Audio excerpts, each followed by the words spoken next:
So that's my week with the Caterham 7 CSR 20 done. Tomorrow morning I'll be driving it back to Caterham, handing back the keys. I've really enjoyed the week with it. I think, you know, as I said in an earlier video, it's much more comfortable than other 7s.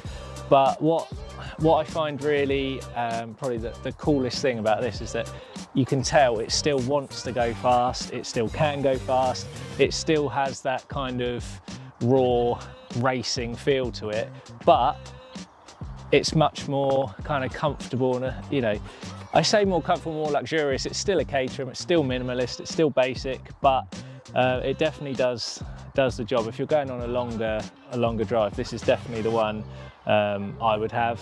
It's got lots of attention, so as I was out and about, people have been putting their thumbs up to me, saying it's a cool car, they like the car, asking what it is, which is always a nice thing to have. My parents, who are in their mid-60s, who don't really have any appreciation for cars, love this.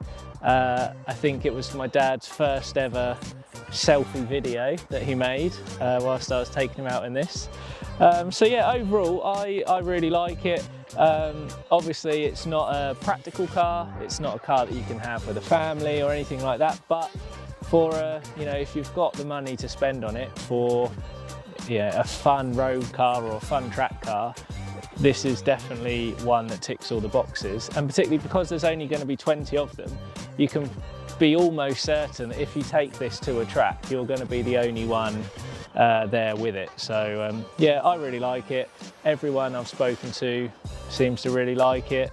The only thing I would change is the Caterham beep on the indicators. But other than that, it's really nice. Really cool car.